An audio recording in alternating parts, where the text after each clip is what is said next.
Jim, I mean, you obviously seen the handwriting on the wall, and you, as with many American expats, have left the country you for greener pastures. What do you see as the big transitions that are coming out, or what was the big motivating factors for you when you said, you know what, you see all these things happening, you see what's coming down, maybe it's time for me to look for greener pastures, and what is your perspective on the global economy as a whole?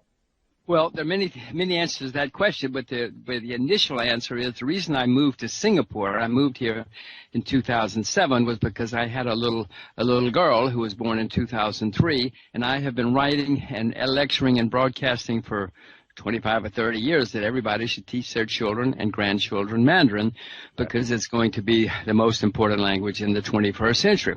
Well, suddenly I had one. I had to do something, and it became very clear. I mean, she was speaking Mandarin in New York. We had a Chinese governess, but it became clear that if I really were serious, it's going to have to be in a place where she had no choice but to speak Mandarin. It wouldn't work in New York. So we set out. We looked at a lot of cities in China, but China's horribly polluted.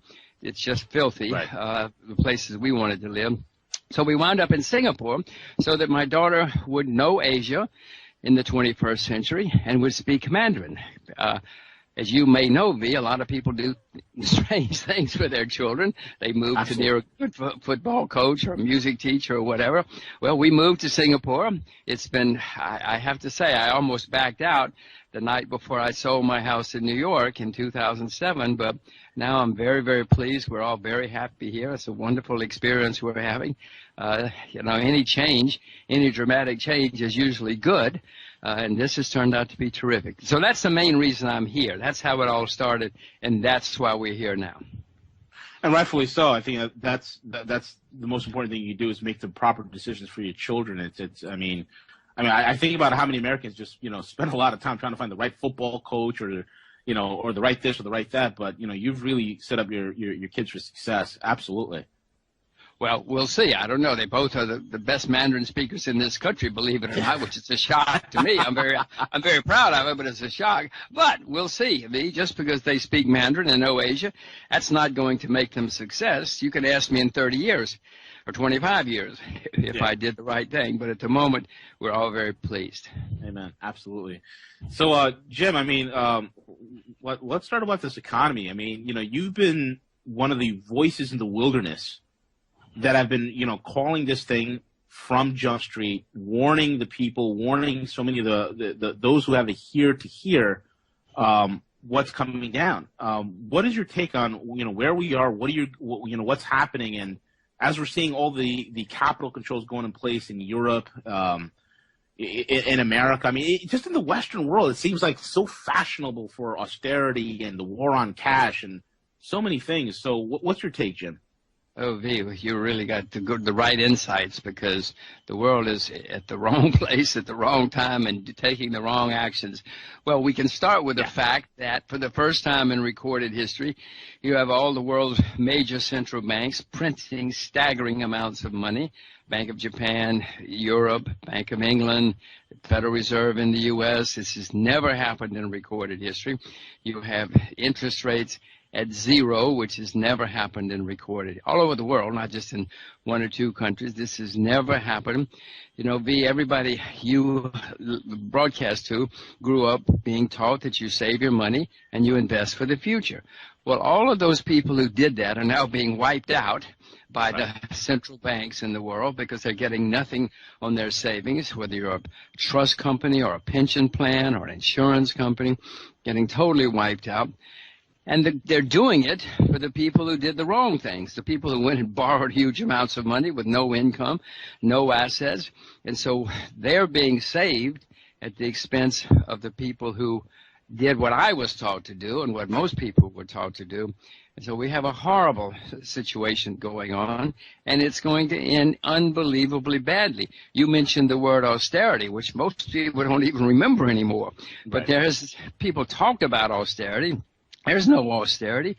Every government in the world has higher debt today than it did last year and will have higher debt next year. Right. The debts have been skyrocketing. One reason we had problems in 2008 was just staggering debt. Well, the debt is much, much, much higher now, V, than it was then. And the idea that you can solve a problem of too much debt with more debt is, it's ludicrous. It's ludicrous to me that grown-ups can stand up and say, we'll solve this problem. We'll just take on more debt. We'll spend more money. We'll print more money. So we got a huge problem facing us, V. I know you're knowledgeable about it. I hope all your listeners are knowledgeable. I hope they're worried, and I hope they're all prepared, because it's going to be a mess. Absolutely. It's amazing to me that, we mentioned about, zero interest rate policy. Now you have the Fed even, Yellen saying, we might venture or think about doing negative interest rates. And I almost fell off my chair when I heard that, because it hasn't worked in Europe. It's not working in Japan. And now these boneheads want to try it over here. It's unbelievable. Well, it's more than, it's incomprehensible. You're exactly right. It's unbelievable. It's to me, I'm sure that 5 years ago, 35 years ago, this concept of driving interest rates to zero and printing money and running up debt would save the world. And now negative interest rates, I don't think it's going to happen in the U.S. anytime soon, but that's only because there's an election coming. I don't think that even the central bank has the courage to say to the American voters, you have to pay to put money in the bank. Maybe after the election, because these people are bureaucrats, they're academics, they don't know what they're doing, and unfortunately, you and I and all of the listeners are going to pay for it. Absolutely, and on top of that, I actually put out an article called Cash War on my website, roguemoney.net. And it's with that wonderful, the gentleman from Harvard, Larry Summers, talking about it's time to get rid of the $100 bill. I know. These are bureaucrats, and they want power. They thirst for power. But, they take the power from you and me, right, and all of us innocent citizens, all of us innocent bystanders, so that they can have more power and supposed prestige. We need $500 bills. We don't need to get rid of the 100. Let people do what they want with their money, not let Larry Summers tell us what to do with his money. Right, exactly. Him and Rubin being the guys who helped end the Glass-Steagall. Unbelievable. Well, we have a long history of people going to Washington and either changing or certainly trying to change us and doing so. It's and unfortunately, both those two you happen to mention both went to Harvard, which is another problem with Harvard, but that's another story. Yeah, it's like these Keynesians are peppered everywhere throughout the country in every corridor of academia. Unbelievable. Only a fool would count debt as an asset class, and it's a virtue. That's what kills me. See, these guys are literally, debt is a virtue for these people. I know, but again, we're in a phase in history where, as I said, we should all be very worried, and we should all be prepared, because whatever they do, what's going to happen is when things get bad, then they're going to try something else foolish, which is going to be wrong. And so be prepared for lots of mistakes, because we have to deal with them. And obviously what we want to do is survive and maybe even thrive. But first we need to survive, because these guys are going to make a big, big mess of what's coming. And then if we can figure out how to thrive and actually make money on these boneheads, it'll be terrific. Right. Exactly. And that's the point. And that's what I love about you, man. It's all about, leverage. And a lot of people, they would hear, things on alternative media and mainstream media. And oftentimes it is either, pandering towards fear, where people feel they don't have any options. And it's so important that people realize that in every single boom and bust, there are millionaires and billionaires being made. There are opportunities. And it's all about it. These guys, oftentimes, I talk to a lot of people, they think these bureaucrats are gods, Jim, and they're not. These are some of the most fallible, most idiotic human beings put in power that I've ever met or ever had the displeasure of meeting, so to speak. And the opportunities that can be made from their mistakes are immense. Well, there were people who came out of the 1930s with great fortunes and became, very honored. John Templeton, you probably heard that name. Mm-hmm. He was a guy who had virtually no money in the 30s, and now he's dead now, but he made a vast fortune watching the mistakes of other people. So it certainly can be done if one keeps its head clear and is not afraid to go against the conventional wisdom, because conventional wisdom is nearly always wrong, as you well know, and it will be again. So we have to figure out how to do it. What are the things that you see coming down here, Jim? I mean, there's so many things you called that was just on the money. What do you see in the next coming months, next coming years, you see happening within the Western world itself, and in comparison to where you are? I mean, you being in Singapore, with the experience you have in Asia, what's the big, contrast between the Eastern mindset and the Western mindset? And I see that there's a major divide here. I know it's a loaded question, so please take your time answering it. Well, okay. 100 years ago, or 125 years ago in America, everybody worked very hard. They invested for the future. In America, we were a debtor nation as a whole, but we built railroads and factories and highways and bridges, schools. We were investing for the future, and then we got the payoff in the 20th century and became the most successful nation in the world. Now we're the largest debtor nation in the history of the world, but we're spending the money on, well, we're spending the money on transfer payments. We're paying to make sure the bureaucrats don't lose their jobs.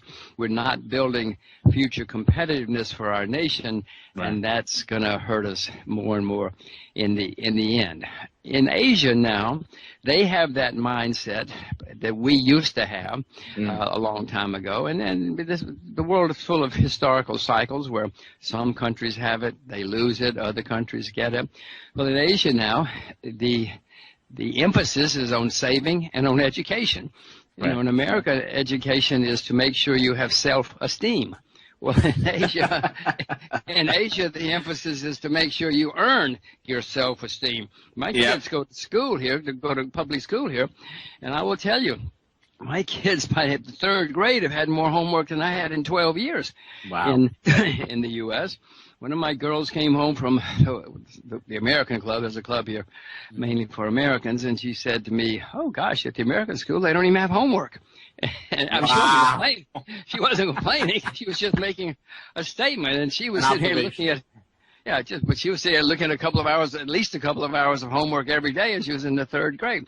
So they educate their children, they discipline their children, and they save and invest for the future. They work very hard. In China, when you come to work, you say, how many days can I come to work? Whereas in America, we say, how many days holiday do I get? Right. Now, I'm an American. I love America. I vote. I pay taxes. But I'm telling you, I don't like saying these things at this particular point in America's history. But you ask the contrast with Asia, it is startling to be here. You come to the airport in Asia, and you see a staggering, an amazing airport, which is very efficient in most Asian countries. You go to JFK, and my gosh, you land in a third world airport. Yep. You go through third world immigration. Yep. You get out in a third world taxi. You go on a third world highway. On third world infrastructure. Yes, yeah. I mean, and that's if the police dogs don't bite you on your way in through customs. Exactly. Yeah, if you get through customs. If you get through customs. If they don't grab you and say, "Oh my gosh, you look strange to us. I want to send you back." No, it's again, we laugh, but it's not funny. It's unfortunate. You're absolutely right. It breaks my heart. It really breaks my heart to take my girls there and then show them, well, this is what your passport says, and they see the contrast. I mean, they're old enough now to notice that there are differences and something's wrong, and I certainly notice it too. So you asked the differences. There are big differences. In America, we're running up staggering debts. As I said before, we're the largest debtor nation in the history of the world, and the debts are getting worse and worse and worse. And history shows that no country that has gotten itself into this kind of situation gets out without a crisis, or at least a semi-crisis. Right. And it's coming. It's coming. I'm not happy saying it. I'm not at all happy saying it, but it's going to get worse. Be careful. I definitely agree with you. I think it was Nicholas Taleb who said, he coined the term black swans. Looking at the whole geopolitical, the whole geostrategic outlook, it's like we're being surrounded by flocks of black swans. I've never seen the chessboard arrayed in such a way as this, because we have it's not just one thing. It's like multiple things that are all interlinked, where one fuse lit could set off a chain reaction of consecutive events that can cause destruction at an alarming and very fast pace. That's what freaks me out. It's scary. I always say this, Jim. People are like, well, how much more years we have? It doesn't matter how many more years we have. The fact is we're hanging on by a thread. And the fact that we are hanging on by a thread should provoke you to do something. Well, it's worse than that, because the debts are going so high and the regulations and controls are going so high that when it hits, I'm afraid it's going to hit, as you point out, quickly. But then the problem is going to be, that the people in Washington are going to say, oh, well, we will save you. But the ways that they come up with to save us are just going to make it worse, because they don't understand the problem. It's amazing that the people who get us into the problem are then going to be the ones who get us out of the problem. They think get us out of the problem, but it will just make it worse and worse and worse, because they didn't understand the problem in the first place. It's like in 2008, the same old guys just went around and said, okay, we got to save Goldman Sachs, we got to save Merrill Lynch, we got to save our friends, we got to save Citibank. And so they set out to save them, not caring about the real problem. And now, of course, 8 years later, huge debts, huge money printing. I mean, it breaks my heart to be on this show to talk about these things. Yeah. But unfortunately, it happens to be true. Right. And, you said it best. It's like these are the same guys that cause the problems. I mean, let's take a look at this, where you have a guy like Paul Krugman, okay, Nobel Prize winner in economics. And when I listen to the things that come out of this man's mouth, I ask myself a question. How many acid tablets did it take to get yourself to this level, Paul Krugman? Because his answer, and I know you've heard this before, Jim, where he literally said, why don't we just, mint a $18 trillion coin and pay off the debt? Or maybe we should, he even said this, maybe we should fake an alien invasion. I know. But he said it with a straight face. He said it with a straight face. I know. I mean, people like you sit and say, well, what did he say? Did I hear that right? You go back and you read it, and that's what he said. I had to pause my TV and rewind it and watch it again. I said to myself, he did not say that. He said it with a straight face. I'm like, oh, my God. At that point, I knew that all hope was lost. Part of his problem is he's got an Ivy League education. He teaches at an Ivy League university, and he won a Nobel Prize, so he thinks he's smart. Unfortunately, he's not. And unfortunately, you and I are going to pay for it. But, I mean, Bernanke is the same way. He's got an Ivy League education. What's her name? Yellen. She's been down there for 15 years. She's got an Ivy League education. Now, listen, I have an Ivy League education too, so I'm not just totally anti-Ivy League, but since I have an Ivy League education, I know how bad it can be. I know how it can ruin people. And it has certainly ruined that crowd. You're absolutely right about that. I mean, I have a colleague of mine who refers to Yellen as the Lyndon Baines Johnson of the financial world. She is someone who's just been in the system for the longest time and just believes whatever fictitious data is put out by the BLS, the Bureau of Lies and Statistics. It's unbelievable. No, I know, but again, it is incomprehensible to you. It is incomprehensible to me. But they think I hope they think they know what they're doing. I hope they're not just complete charlatans. They don't know what they're doing. Unfortunately, people like the New York Times think they do. People like Congress think they know what they're doing. But again, this is the problem that's happening in America. There are some places left. Asia has pockets where people know you have to do things differently. I mean, you talk about the people. I mean, look at Alan Greenspan. Alan Greenspan, who was their predecessor, never really made it in the private sector. That's why he kept getting. He used to be on Wall Street, where he had a company, but it was many people laughed at it. But he did have a company. He got himself a job in Washington 2 or 3 times because he couldn't make it in the real world. Well, here was a man that the press, as soon as he got to Washington, thought, well, he must be a genius. He must be a con. None of them went back to find out who he really was. And so they listened. Every time he opened his mouth, they thought he knew what he was talking about. Every time he opened his mouth, I gagged. But, and he turned out to be hopelessly wrong, as did Mr. Bernanke, as did Mrs. Yellen. Right. But the problem is, while we can decry and moan, they're doing things that are going to hurt. They're going to affect. Let's say start off saying it's going to affect all of us. I say it's going to hurt us. We have to first of all be knowledgeable about what's going on. We just can't sit here and say, "Oh my gosh!" But then we got to be prepared. We got to do something. If you look out the window and see a tornado coming, you can say, "Oh my gosh, there's a tornado coming," blah blah blah. But you got to do something, or you're not going to survive. So I know you're helping people figure out how to prepare for all of this and survive all of this. And let's hope we do. Let's hope that 15 years from now, 10 years from now, we're all looking back and saying, well, we survived, we made it, the world has survived, which may not happen, but let's hope it does survive. Right. And so keep up the good work and try to make people understand that this is not an entertainment show. This is real world. Yeah, absolutely. And there's nothing conspiratorial about what we're saying, and what we're talking about here tonight is people need to understand these are things that if anybody would just take 5 minutes to use this wonderful invention called Google, you could figure out very quickly that what we're talking about is actually verifiable truth. And it's amazing to me. There was a meme that I was reading today on one of these sites. It came across my desk. It said that it's incredible that in such an age of information that we literally have a deluge of information, that we have so many ignorant people. And it's unbelievable. At this point, in this juncture, ignorance is a choice. Well, yes, V, but we have a lot of information, but judgment. Yeah.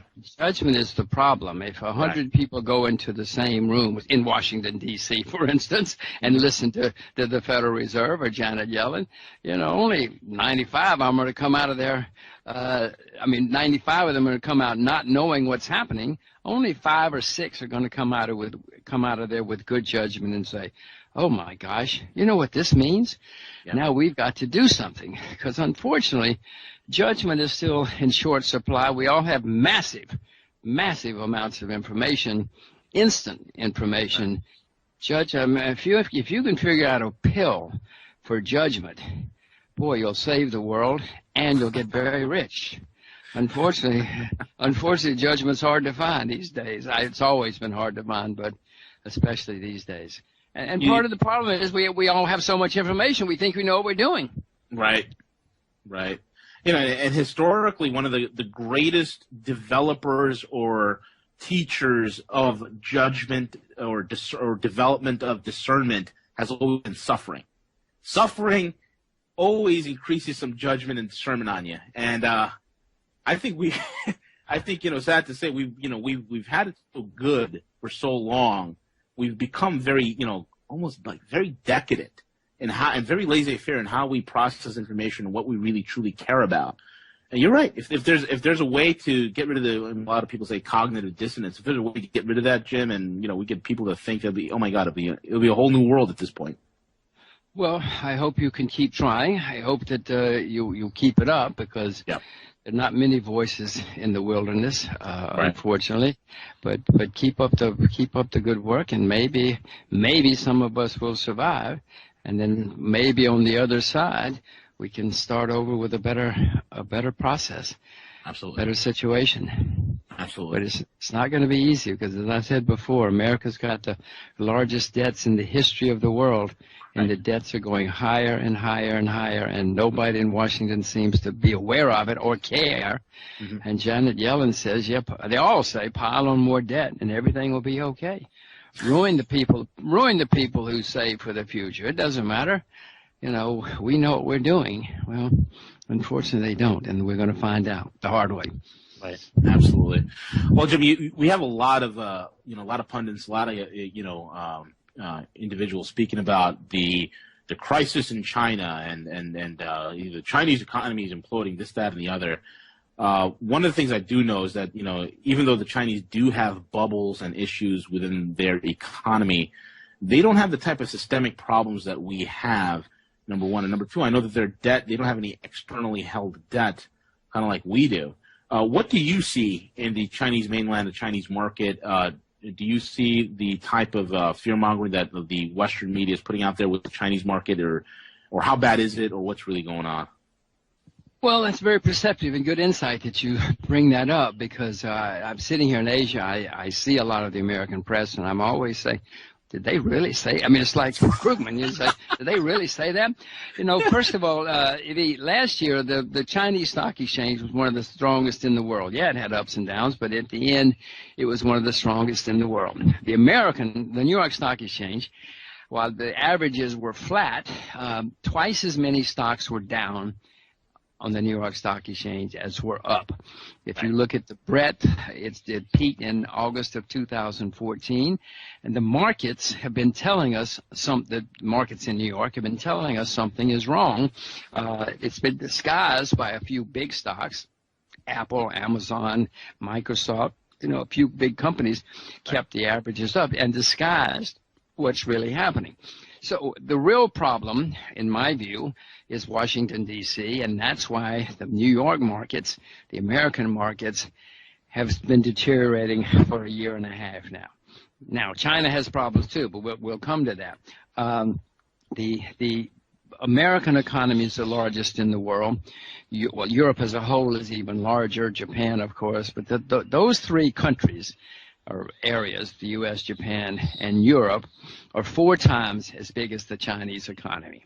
4 times as big as the Chinese economy. So we've got to keep things in perspective. Now, in America, they just shriek and shriek and shriek about China without putting a few facts on the page.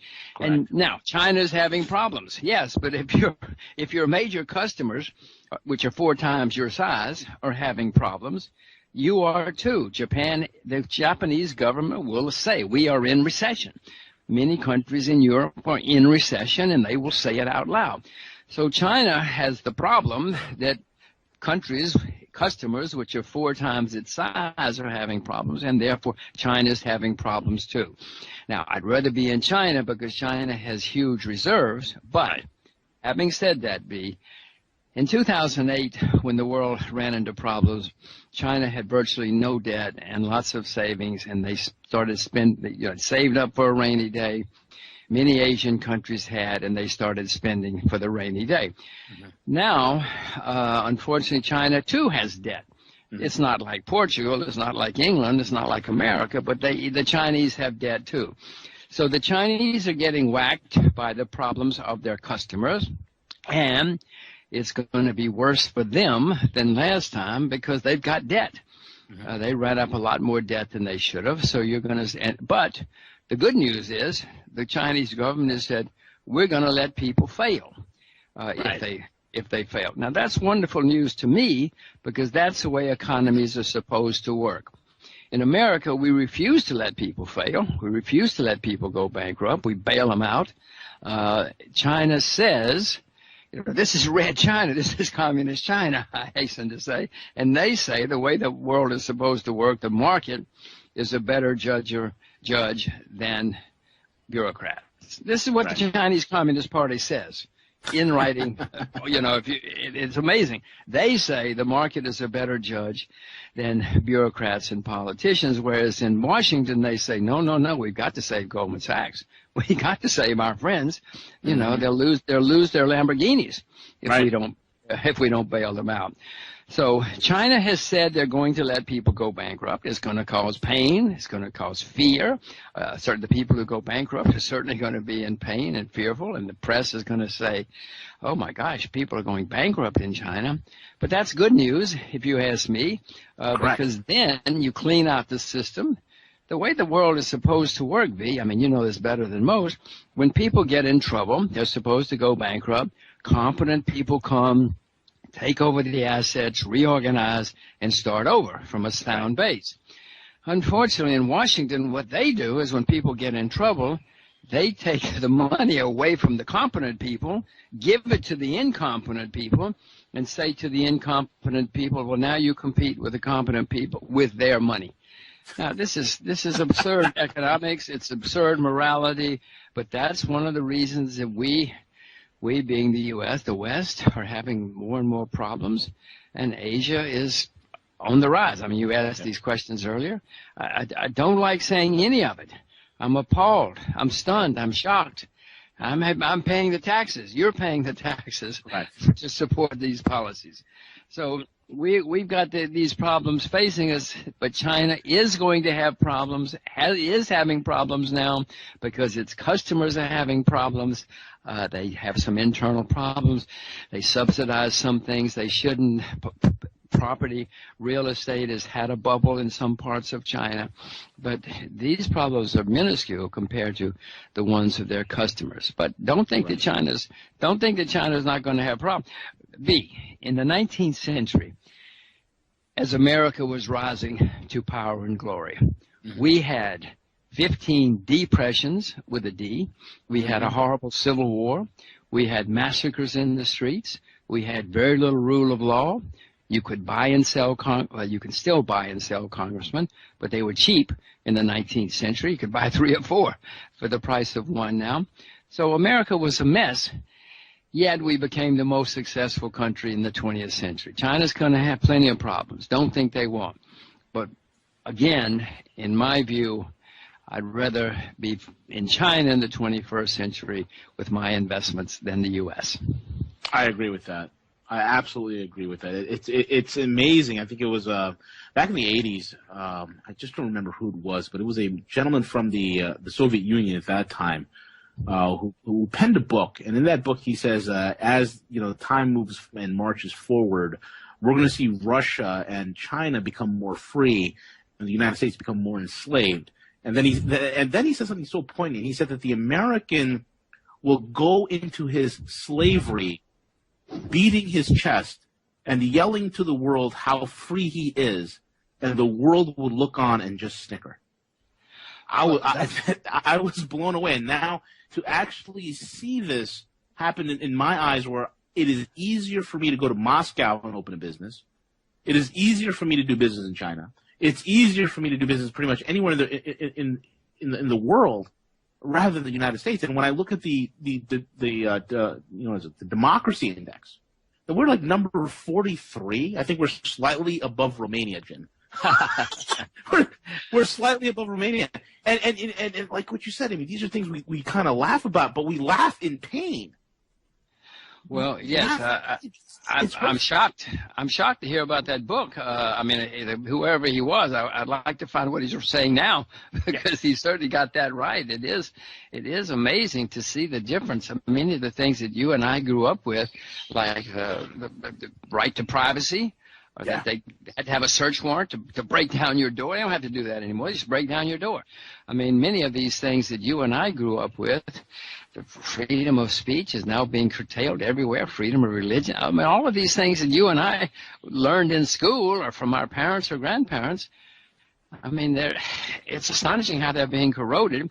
And yet, and I know many people who'd rather go to Asia or even Russia to do business than in the U.S.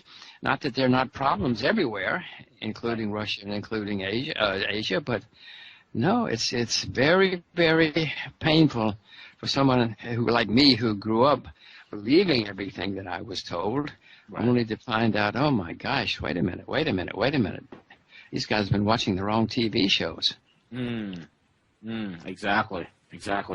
And speaking of which, I mean, being from New York, when I heard that Supreme Court Justice Antonin Scalia just dropped dead, first my initial thoughts were, okay, all right, he probably had some health issues and he passed. And then when I heard that they found him with a pillow over his head, I said, wait a minute, people don't have heart attacks with pillows on top of on their faces. It just doesn't happen. And then there was and I found it very suspicious that no autopsy was ordered. They were, rushing his body out to El Paso, Texas, which was a few hours away. They're just, driving around killing time with this guy's body. And I'm like to myself, I don't know what the truth is on that, but there is some suspicious things. But one thing that does cause me to shudder with the removal of Antonin Scalia is the fact that now there is a propensity to have these benches stacked with judges who will just about legalize anything at this point. And now the first thing that I came to my mind, Jim, is you're right. It was the freedom of speech. And I thought about that. And I'm like, okay, how is this going to be curtailed? These judges who ramrodded Obamacare down our throats, what are they going to do next? What are they going to do with what we're able to put on the internet, on blogs, on free media, on radio? I shudder to think of the thought, and it's almost as this I'm waking up in a crazy Nazi fantasy. It's I have no other words for it, Jim. Well, again, that's good insight, because some of the laws that we have in the U.S., they also had in Germany in the 1930s. I'm not suggesting that we're a Nazi country or anything, right. But these are facts, whether we like it or not. And unfortunately, it's happening. I don't know what happened to Justice Scalia any more than you do. Right. But I did read, I thought I read that he had been cremated almost instantly, which, of course, I don't think I read that it's not his wishes to be cremated, but he was without an autopsy. Yeah, correct. And that's the other thing. I'm glad you brought that up, because it's the guy is a hardcore, strict Catholic. Like, he goes to Latin Mass. But the last thing he wants to do is be cremated. It's not what they do. Again, I wasn't there. I have no idea. I only know what I read in the press, and as you and I both know, the press can be, even the internet press can be strange at times. Yeah, absolutely. So, but one must be careful.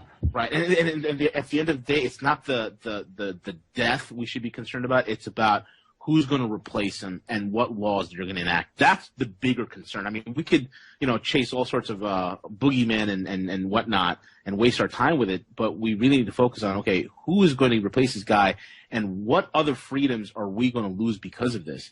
That's the bigger issue. Jim, really quick, man.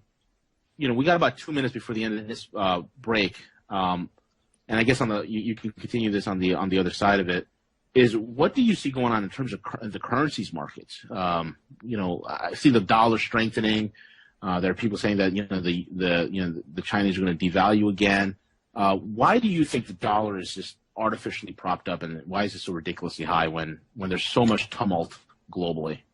Well, that's why, because there is so much tumult, and in times of turmoil, people look for a safe haven. Now, they think the U.S. dollar is a safe haven, but compared to the yen or the euro or the Russian ruble or whatever you want to pick, it is a safe haven. At least it has been historically, which is why I own them.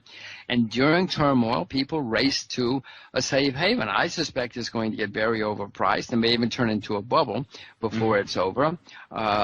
It doesn't mean it won't go down for a while first, because it's been so strong. But the world, it's part of this turmoil, which you and I have been discussing, and the problems the world faces. What do you do in times like this? And the immediate reaction from many people is, the U.S. dollar. And that's why I really appreciate that.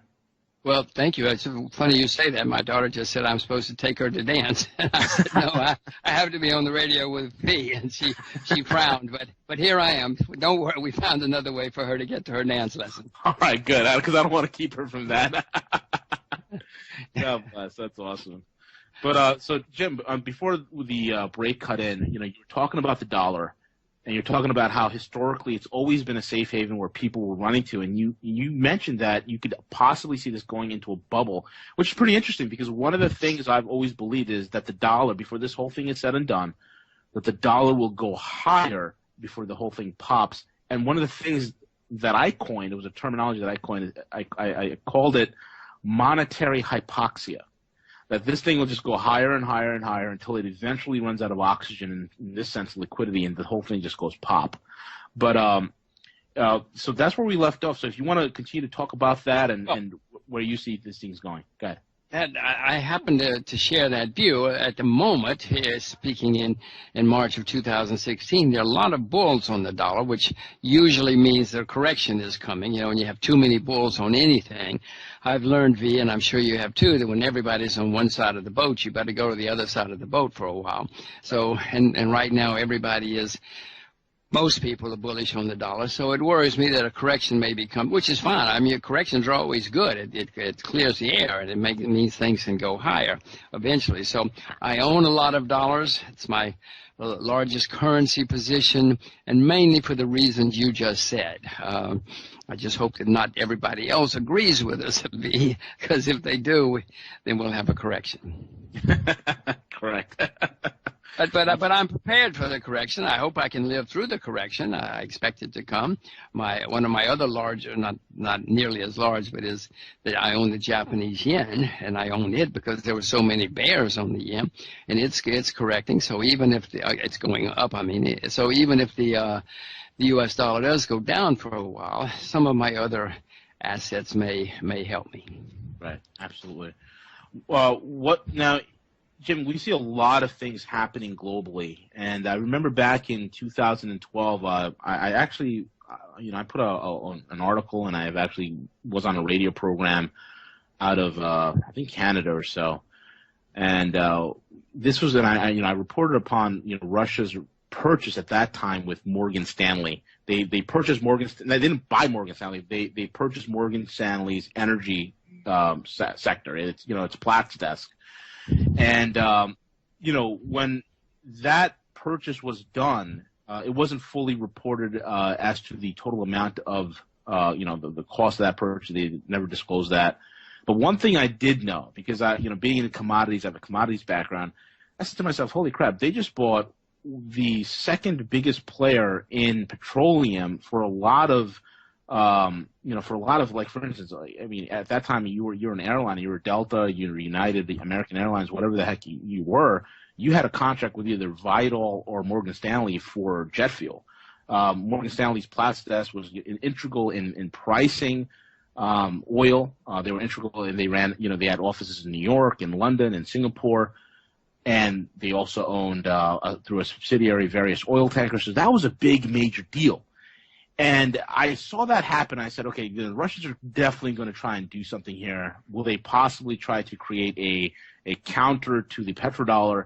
And then here comes November 2015, and all of a sudden they just launched a new pricing model where petroleum is priced in rubles, and as well as they're fiddling around with whether to do it in the yuan or whatnot.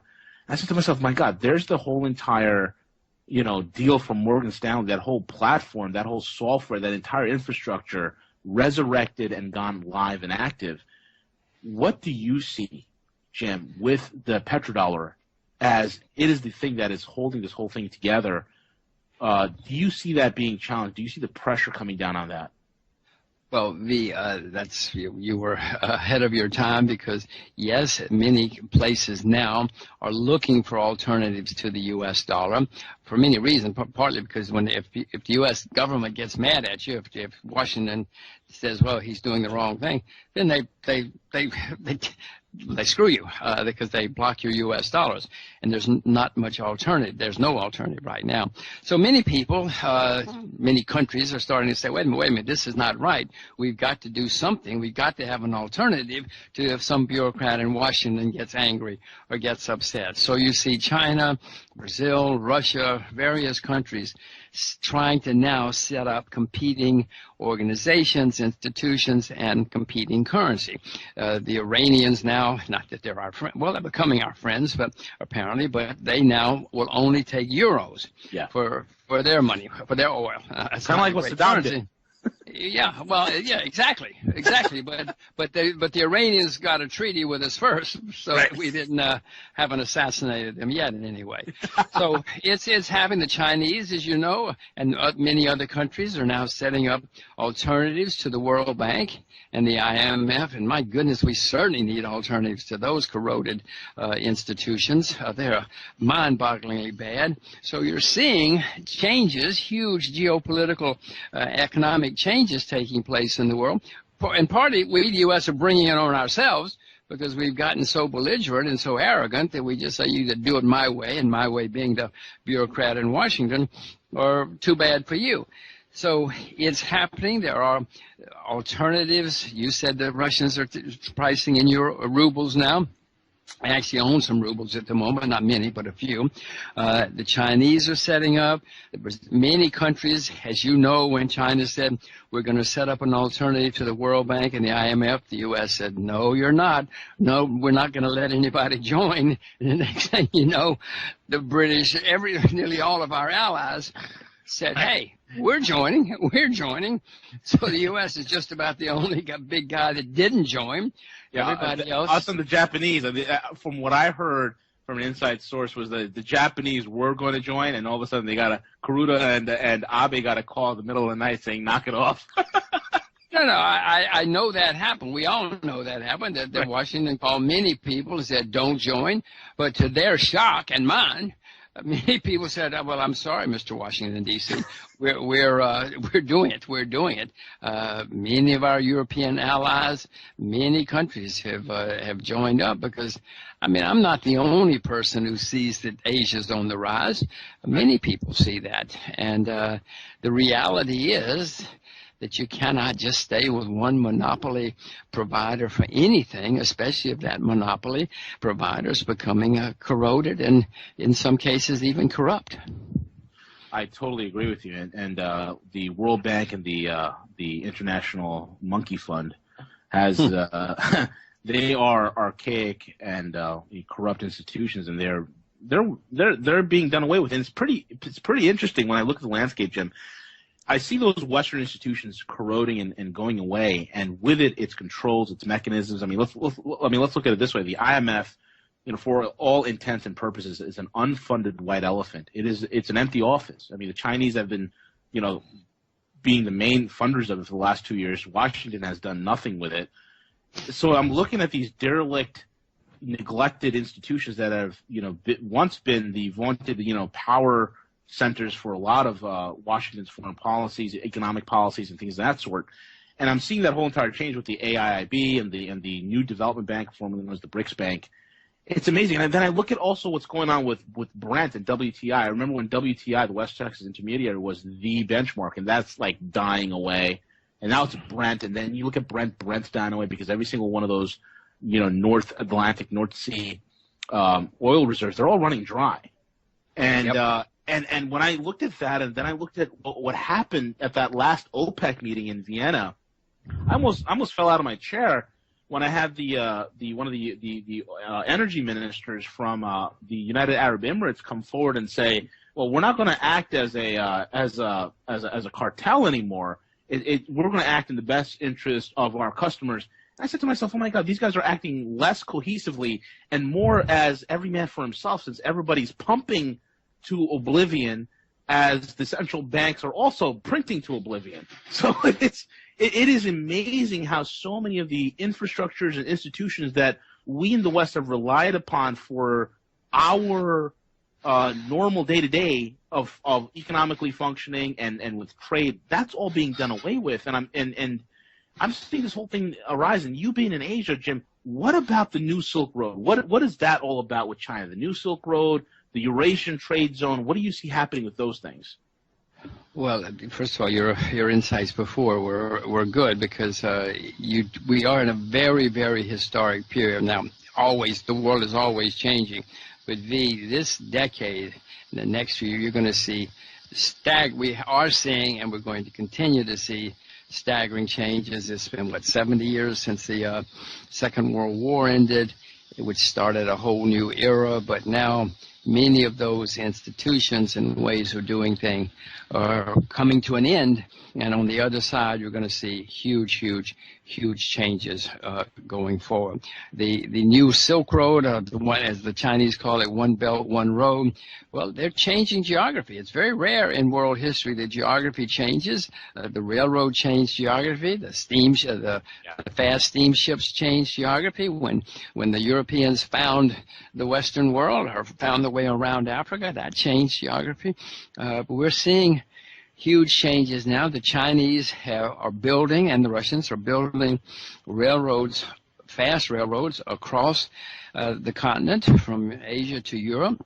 If you put something on a train in China now, it will get to Berlin a couple of weeks or more sooner than if you put it on the boat, and Yeah. it's happening. I happen to live in Singapore, which is a huge port, and that's going to hurt Singapore a lot because of the shipping is going to hurt.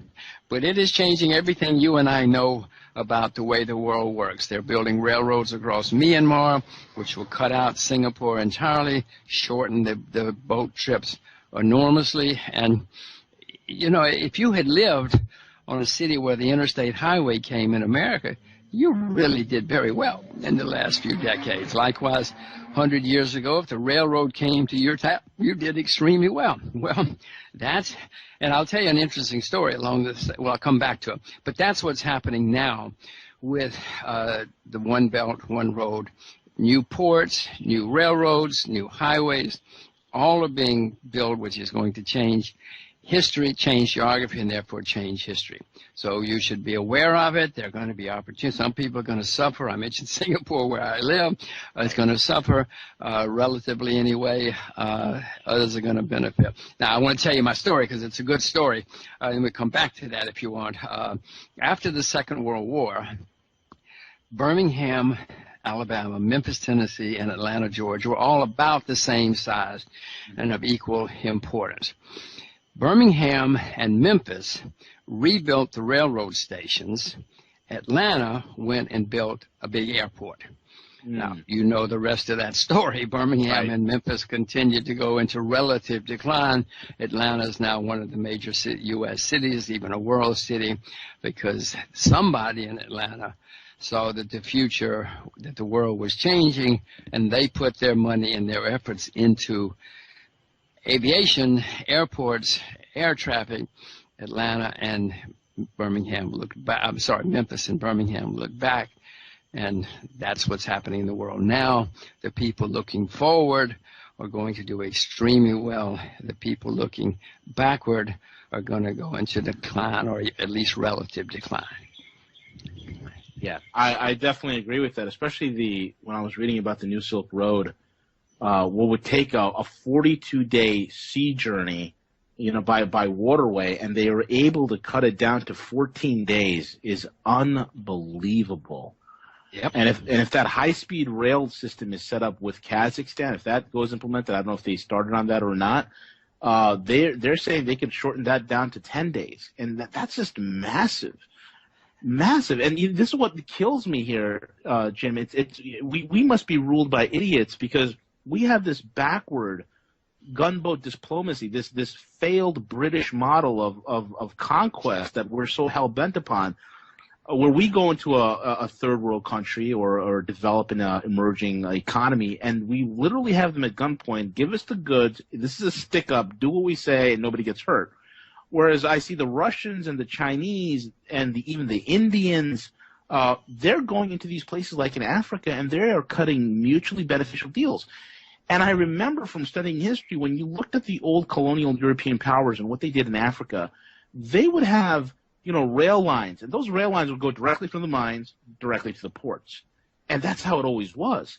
But what the Chinese and the Russians are doing, they're literally building infrastructure where the rails are running everywhere, the highways are going everywhere, hospitals are popping up, and people are willing to trade with them. And it's amazing to me that and I believe that, being an American, we're like the greatest business, and we're so business savvy. And to see other people in other parts of the world literally winning the world over without firing a single bullet, I stand at awe. Well, I stand at awe, and I grieve as well because yes. I am an American citizen, and my family is the same. It's very good insight about Africa, because we would go there and we would say, okay, now this is what we want, and you do things our way, which didn't make a lot of Africans happy. The Chinese go there now and say, okay, we will pay you top dollar for the assets, and then we'll go away and leave you alone. You leave us alone, and everybody will make a lot of money together, and you do it your way, and we'll do it our way. Now, the Africans, again, I don't like this. I've been to Africa many times, but you will see that the Africans really, really are flocking to China, and China's flocking to Africa.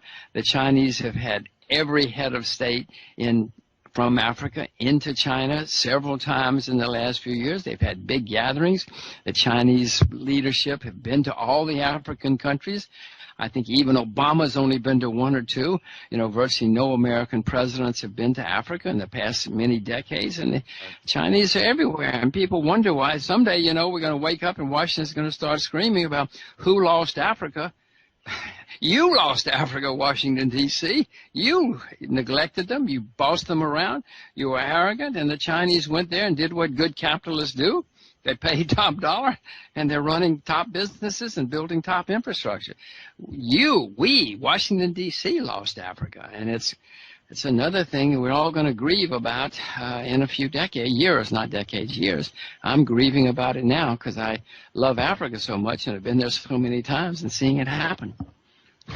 I totally agree, and it's amazing. I mean, the first thing we do in Africa, the first real major American presence, it's not an infrastructure project. It's not a trade agreement. It's not a economic project. It's not even a humanitarian project. The first major thing that the United States did in Africa is AFRICOM.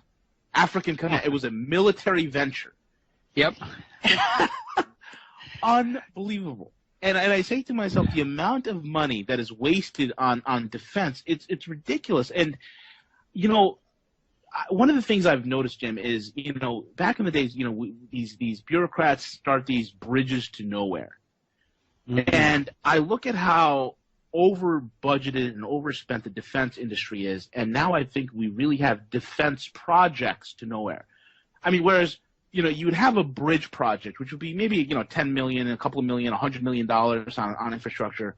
Now you have weapon systems like, case in point, the flying lemon known as the F-35. It's a fat pig that can't fly, it can't turn, it can't shoot, it can't even get out of its own way to save its own life.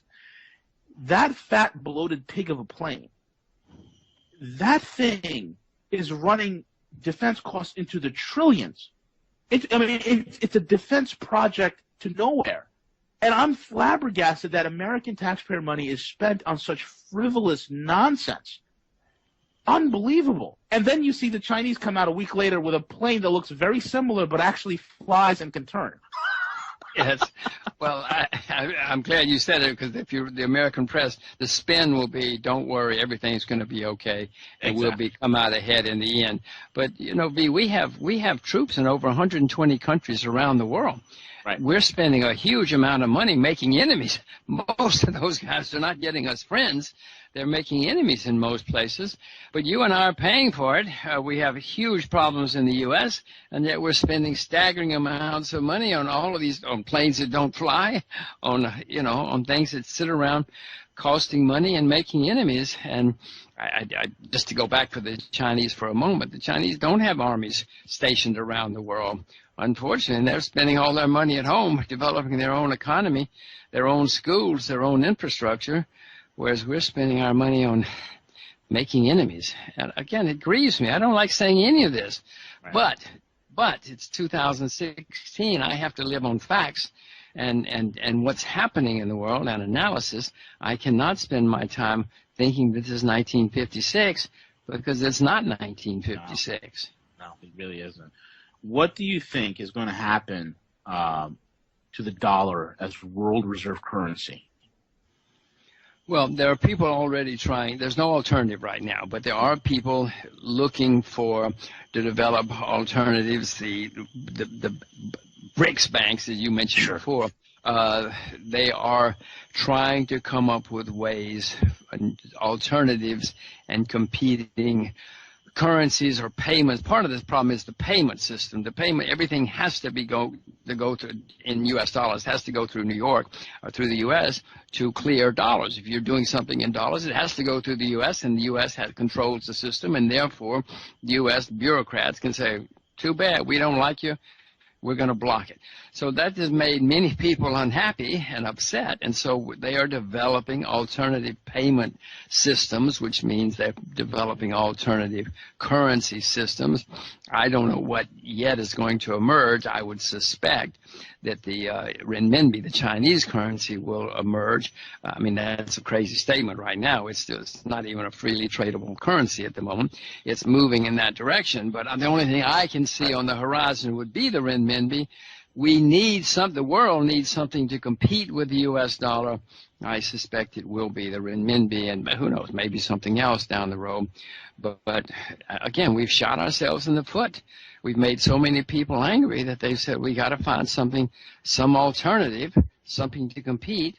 And in your lifetime, my children's lifetime, you're going to see once upon a time, it was the British pound sterling that dominated the world. Well, that changed. Once upon a time, it was many other currencies. That all changed as the world changed, and we're living in interesting times. Unfortunately, that's a Chinese curse. It's a Chinese curse, by the way. May you live in interesting times. We certainly are. Because interesting times usually cause turmoil and chaos in some cases. Totally. The Middle East. What a mess it's been. We have, look, I put an article on roguemoney.net. It's called Not Mageddon. Because, a lot of people are thinking what's happening in the Middle East, Armageddon, it's the end of the world, this, that, and the other. And what I'm trying to say is it's not, because even though Erdogan, whom I call the turd in the hummus bowl, for lack of a better word, the man's nuts. Well, I haven't read your article, but I will have to say, and I don't want to, but there are lots of people in the Middle East making mistakes these days. Oh. It's staggering. It's not just one or two. It's not just the Arabs and the Israelis or something. My gosh, there are at least a dozen people. Yes. You sit and say, how could that happen? And then you look to your left and say, how could that happen? And then they just one after another. They're all. But again, you and I are going to pay for this. You and I are going to pay for this, V, and the listeners. Fortunately, I hope, and it's obvious that you're knowledgeable and are getting prepared. But I mean, go ahead, because what the Turks are doing, they're dumbfounded. But then what the Americans are doing, what everybody's doing, is mind-boggling. Yeah, and unfortunately, because of all those mistakes. You look back at history and you see that wars come out of places where there's a lot of turmoil and cross currents, such as before the First World War down in the southeastern part of Europe. There were all sorts of crazy things going on, and the next thing you know, it was called World War I. I don't like what I see there, but because so many people are making mistakes, I mean, if you and I sat down and talked about who's doing what to whom, most people would say it's incomprehensible. How can that happen? How can the Turks be doing this? How can the Iranians be doing that? How can the Americans be doing the other? And yet we are. Correct. Absolutely right. And, I look at the whole entire situation, I see it's almost as the gall that the Turks have in the sense of, here they are. I mean, the devil tell you, Erdogan's right-hand man being in Berlin a couple of weeks ago, I think it was, or a month ago, where he was literally telling the European delegations that were there that either A, you give us cash, B, you give us concessions, and C, you accelerate our membership into the EU, otherwise we're going to just keep on opening up the spigots for these refugees and these migrants, quote unquote, to start pouring into your border to making it your problem. And I was flabbergasted by the thuggery, the pure thuggery of this whole entire thing. And then when the Germans and even the American delegations that were present, they said, okay, well, you're going to stop killing the Kurds, right? And they're like, no, we're going to keep killing the Kurds. I was dumbfounded. Listen, I will repeat. We could spend 2 or 3 days talking about who's doing what to whom in the Middle East, and we could start with the Turks if you want to. We could start with Mr. Erdogan, but I assure you 2 years from now, Mr. Erdogan or whoever his successor is going to be doing equally strange things, but so is everybody else. The escalation. I mean, look at Libya. Just we're bombing Libya now, and why do we leave these people alone? If you ask me, not that they would, because it's too radical for them, I would just say, listen, let's just leave them alone. Let them kill each other off. They all hate each other. They're all trying to kill each other. Let's let them do it. And then they will solve the problem. We will save huge amounts of money, many, many, many lives. We can protect America. We can spend the money in Nebraska or Oregon or wherever you want to spend it. Let's just let them blow each other up. Why are we blowing them all up? Because that's not helping us. And so, yes, I agree with you. It doesn't matter. But from my view, it doesn't matter whether you're talking about Erdogan in Turkey or it's Joe Smith in someplace else or Mary Jones someplace else. They're all doing it. And we're getting involved. And we should leave them alone. Let them blow each other up. Right. I agree. But that wouldn't fit the neocon model, unfortunately. They just have to get involved. I know, but I wish it were just the neocons, but it's everybody. It is everybody. I mean, Hillary Clinton thinks she's smarter than you, V. She thinks she's smarter than everybody. The Clintons went to Ivy League schools, and they think that they're smarter than all the rest of us. Well, Jim, she's smart enough to keep a server, a high-security server in her bathroom. She's brilliant. I told you. She went to an Ivy League school. She thinks she's smarter than you, V. They all do.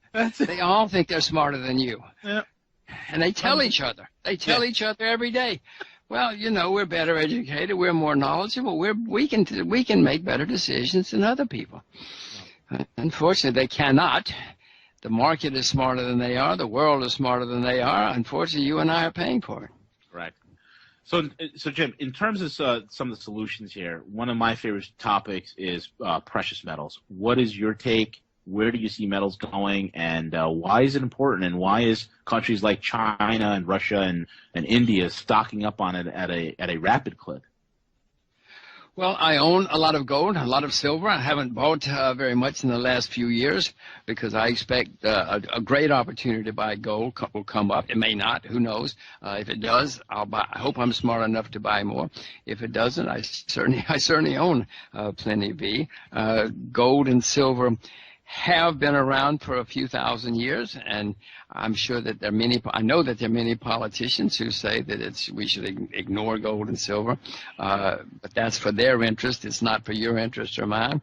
Fortunately, I would like to go along with, the great unwashed, all of us who are so dumb that we don't know that gold is barbaric and should be abolished, and I own it, and if it goes down a lot, I'm going to buy a lot more because my view of the world is there is turmoil coming. The way I actually think it's going to happen is the dollar is going to go higher, as you and I discussed. Yep. That may put more pressure on gold and silver.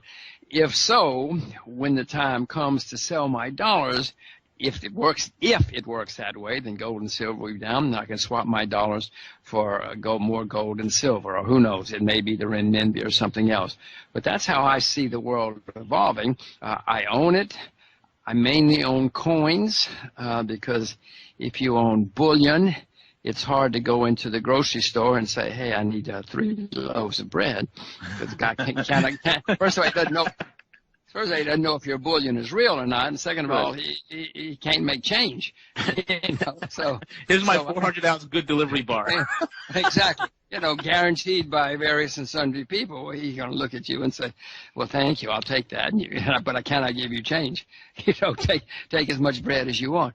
So I mainly own gold and silver coins, but I concur with you. Now, there's a big move in the world to get rid of gold and silver by many governments because they don't like it. They want to have a cashless society, which will put even more pressure. Well, I'm not sure if it'll put more pressure on gold and silver or make more demand for gold and silver, because if we cannot have cash, then the only alternative may be at that point gold and silver. But these guys, they're going to do things like make it illegal to do business in gold and silver. Right. They make it illegal to take gold and silver across borders. Mm-hmm. They're after us. They're always after us to maintain their own power. But I own it. I would be buying more, but I have to continue to listen to Revolution Radio, I guess, to find out how it's all going to evolve. Right. Are you bullish on gold and silver? I'm a huge thing. One of the things I've been saying for years is I don't care what the spot is. I'm going to keep buying. Of course, I buy on the dips whenever it drops low, and I hold it. And the last couple of months, it's been great buying opportunities in gold. The company that I'm working with that's in Hong Kong and as well as in Singapore. And one of the things I'm able to do, just being talking with these guys, and because they see a lot of the movement of gold globally, there is such a fever pitch in Asia. Like when I see these pictures coming out of Hong Kong, where people are lining up 10,000 deep, waiting online, and they're not waiting online to buy the newest iPhone. They're waiting online to buy gold because the spot price just went down, and they're gonna jump on it. It's tremendous, man. And when I see the changes that are happening in the London price fix, that's literally going to shambles. Kind of like how the banksters got rid of M3 money reporting. We knew that something was up in January 30th of 2015 when they got rid of the gold forwarding rate, the GOFO rate. When they got rid of that, showing you the real market demand for gold. When they got rid of that, we knew that something was seriously being cooked up here because the manipulation that's been occurring on the back end has been tremendous. But that's because they don't want you to be independent. Correct. They don't want you to be able to escape from their clutches. Right. They want to maintain their power. And I want to remind you, they're smarter than us. Correct. They went to Ivy League schools, and they're smarter than us. They know what's good for us. Yes. We live in the land of the free, but we're not so free anymore because they are smarter than we are. Right. And they don't want to lose their jobs. Right. They don't want to listen. And their paper will save us. Yes. Oh, yeah. If not their paper, something will save us. Don't worry. Exactly. We're smarter than you. We will save you. Oh, my gosh. One of the things they're not good for my nervous. This conversation is not good for my nervous system. I think if we ever have this conversation again in the future, I think we both need to sit down with a nice drink on the side, and then we'll be able to discuss all this. Take more than one drink, more than one, I'm afraid. Well, I owe you a couple of cold ones, Jim. Okay, I accept. Well, unfortunately, it's 10 o'clock in the morning here, so I'm not going to have one now. No, it's too early. Yep. It's too early. You know what's astounding to me, Jim, is that is when I look at when I travel the world and I talk to people from all over, is how many people that are abroad that live in other countries have offshore accounts, or they have things set away that nobody else could touch, or they have offshore asset protected trusts in various safe jurisdictions. And like for instance in Saudi Arabia, like 80% of people that are in Saudi Arabia, or a good chunk of them, have an offshore account or something of that sort set up. And when I look at the average American, where less than 2 or 3% has anything set up offshore, it's unbelievable. And I see the importance of it just to have some sort of monetary freedom. Well, I look at it as insurance, if nothing else. Everybody listening to this has health insurance, car insurance, fire insurance, life insurance. You hope that you never have to use your fire insurance. I look upon international diversification as an insurance policy, if nothing else. If the world doesn't come to an end and all of your money's in the U.S., fine. But if you ever need your fire insurance or your health insurance, you're very glad you have it. So, and there are great opportunities in other places besides the U.S. If you'd invested in Germany 50 years ago, you'd have made a whole lot more money than in the U.S. or Japan or something like that, or Singapore 40 years ago, or Hong Kong 30 years ago. No, there are great opportunities outside your own country, whatever your own country is. And I say this to Germans and Australians and everybody else. Everybody should have some insurance of having some of their assets outside their own country, no matter how good their own country is. Absolutely. It's amazing to me. It's us and a little despotic little country in Africa called Eritrea. I don't even know if I'm even pronouncing it correctly. Yeah, Eritrea. Yeah, Eritrea, right. only two countries in the world that actually tax their citizens who live abroad, wants their citizens to report on their funds, want to know everything about you. It's unbelievable, man. Well, yes, I mean, you raise a lot of interesting, even more interesting questions. I can see you're pretty knowledgeable about what's happening. Yeah, America's the only country in the world, nearly the only country in the world that taxes you no matter where.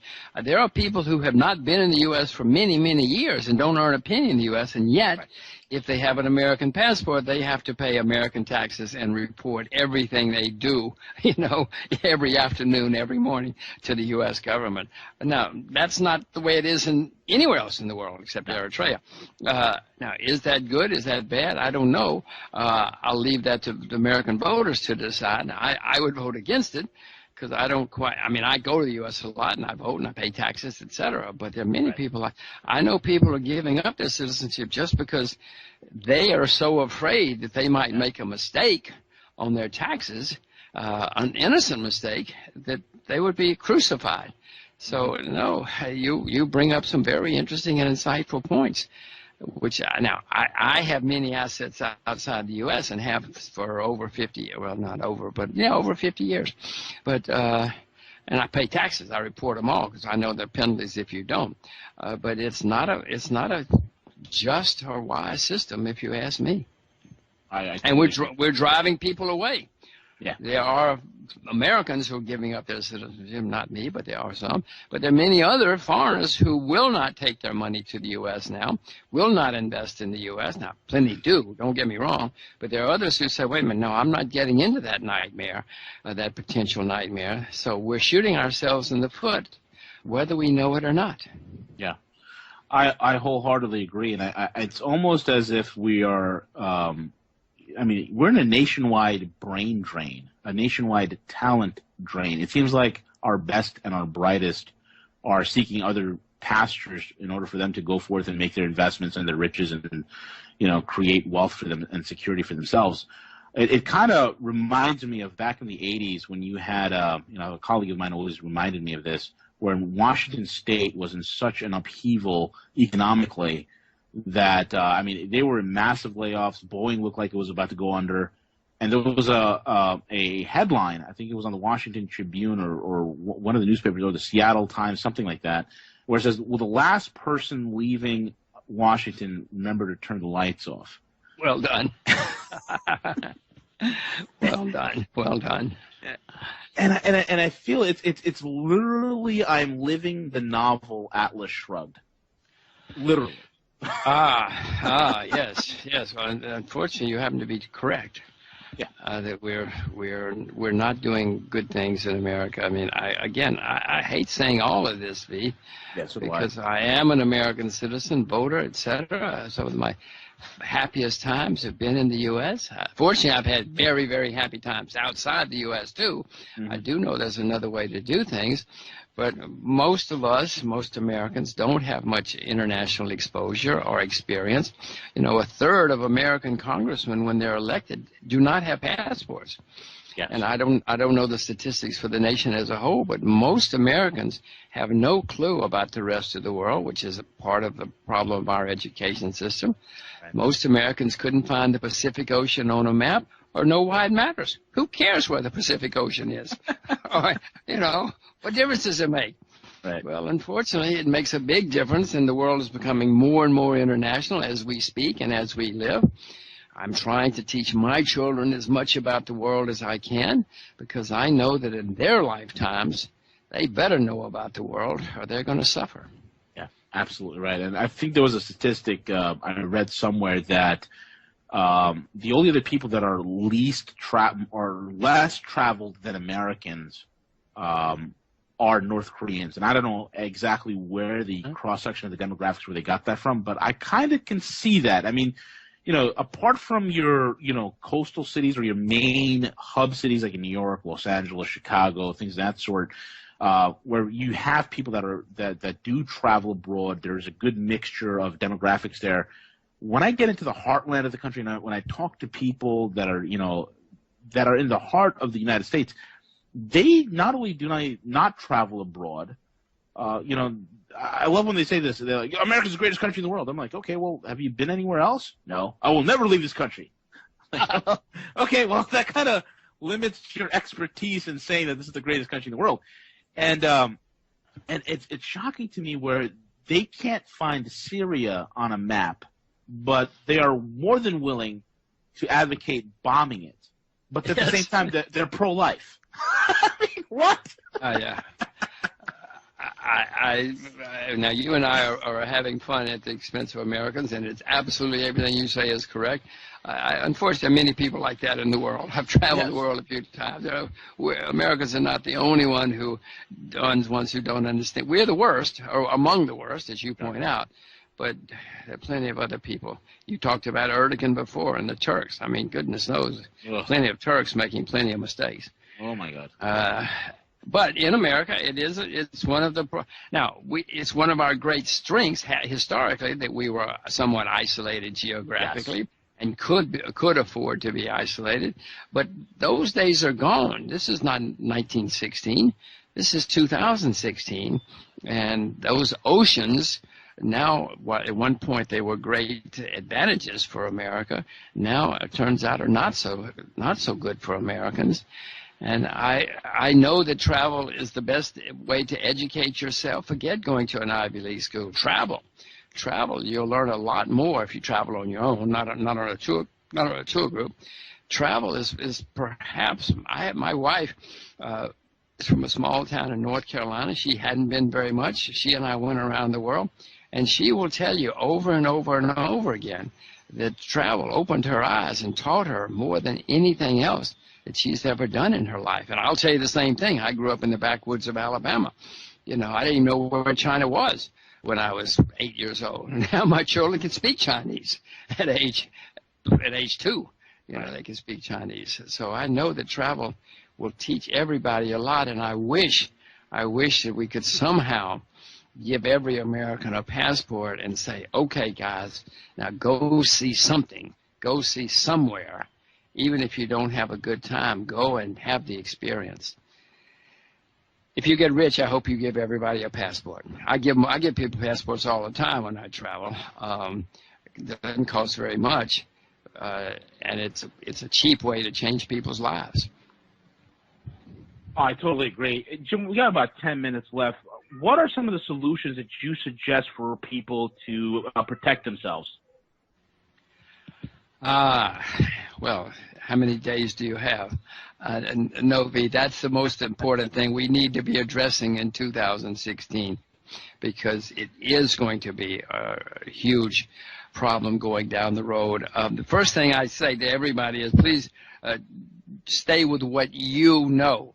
Don't listen to me. Don't listen to V even. Don't listen to anybody. Stay with what you know, because first of all, I make mistakes. Oh, V. Let me tell you about my first wife. You want to talk about mistakes? Oh, my gosh. I ran into her the other day. I'm so glad. At the time, I was miserable when we split. But now I am so glad. So we all learn from mistakes. I hope we do. I could tell you about mine as well, so that's good. I'm sure everybody listening to this show can tell you about their first spouse and what a problem it was. But stay with what you know. Stay only with what you know. I can tell you what I'm doing, and I have told you some of the things I'm doing. But if you don't know anything about gold or investing in currencies, please don't do it until you yourself are very knowledgeable about it. Because if you stay with what you know, when problems come, you'll at least know why you own that, and you'll know what to do with it, because you know more about it than I do, for sure. But I urge everybody to learn something about the world. Everybody probably has some country that they read about or like or partial to, even if they don't have a passport. I suggest you get a passport and go visit that country and learn more about it and maybe put some assets there. That is very high on my list of priorities, that everybody have some of their money diversified into another country, but don't invest there until you know about it. The main thing is invest in what you know. Now, things that I'm very keen on agriculture. Buy yourself a farm. But if you don't know about farming, if you don't like being in the sun, you probably shouldn't buy a farm or become a farmer. But optimistic about some countries in the world, but if you cannot find any place on the map, wait until you're knowledgeable. I mean, even Canada, most Americans unfortunately can't find Canada on the map, but Canada might be a place that's next to us. You might think about learning about Canada or other countries that are close by. So international diversification, agriculture, precious metals at the right prices, what you know most at the right prices, that's where you should invest. I can give you a long list of things, but my first thing would be, don't listen to me. You can listen to me for suggestions or ideas or places that you can investigate yourself. But if you start listening to people you hear on the radio or people you hear on the internet or people you hear on the television, you're going to lose a lot of money, a lot of money. So the most important thing is, and if you don't know anything about anything, which is understandable at the moment for many people, start learning, start educating yourself. Put your money in the bank. At the moment, in my view, the U.S. dollar is okay. Put your money in the bank while you educate yourself. Save more money, do more education. There's going to be a time, which V and I have discussed before, that the U.S. dollar is not going to be a good place to be. But at the moment, in my view anyway, it's okay. I own a lot of U.S. dollars. But V, I want to emphasize again, don't listen to me or anybody else. Stay with what you yourself know. Right. You can listen to V, but don't listen to me. And what I would always say is empower yourself. You know, if you haven't learned something, now's the time to learn. I mean, we're heading furlong into a fork in the road. Either you're going to be powerful or you're going to be pitiful, but you can't be both, folks. Now's the time to get educated, motivated, learn. And I think, Jim, I think as you know, time is going on, I think we all need to be like think tanks, where we take in a lot of intelligence, a lot of knowledge, study it, hold on to that which is good, hold on to that which is beneficial for us, discard the rest, because all the solutions that are given, it's not going to work for everybody. One size does not fit all. We all have individual needs, individual concerns, and you have to be educated enough to figure it out. I mean, we're at the stage right now, Jim, like, you know, most people, they open up a brokerage account with a broker. Okay, well, now the market, we went from, performance-based to just volume-based, where, it's not about the client anymore. And I hear horror stories from people that are saying, hey, my fund is getting bled out. And people are just asking their broker, can we just stop the bleeding? They're not even asking to pull the fund out. They're not doing any of that. We just want to stop the bleeding. And the guy on the other phone is like, there's no problem, and they just hang up. I know. That's why, V, I want to say, if people only remember one thing from me, it is don't invest in anything unless you yourself know a lot about it. It's better to earn 0.5% a year than to lose 0.5% a year, Absolutely. Much less to lose 5 or 10% a year. So please, do nothing. Don't even listen to V unless you yourself know a lot about what you're doing. Maybe I shouldn't say don't listen to V. No, do your own homework. That's the most important thing. That's how we empower people. Don't take our word for it. Do your own homework, but just use this as reference material. That's all it is. Just reference us and find out if what we're saying is legit, if it's true, and then do your own work. Put your back into it and learn. Well, that's good. If you say, well, I heard some guy on the radio say he was bullish on agriculture, and so I'm going to go learn about agriculture, and because I really like being outdoors, I like growing things, etc. And you do it, fine. But if you don't like agriculture, if you don't think you could grow a petunia, much less a pumpkin, then for goodness sakes, don't do it. I couldn't. I'd be a terrible farmer. But I'm very optimistic. I found other ways to invest in agriculture, but I certainly know enough about myself. You don't want to put me on a tractor. You don't want to put me out there trying to milk cows or grow things. Some people love it. Yeah. And it's got a great future in my view. Definitely. Jim, we got about a minute left. Why don't you give out how do people find you? Talk about your book real quick and your website. I don't have anything to sell. I'm afraid my books. Yeah, you can go by my website is www.jimrogers.com. But that basically, I went around the world a couple of times.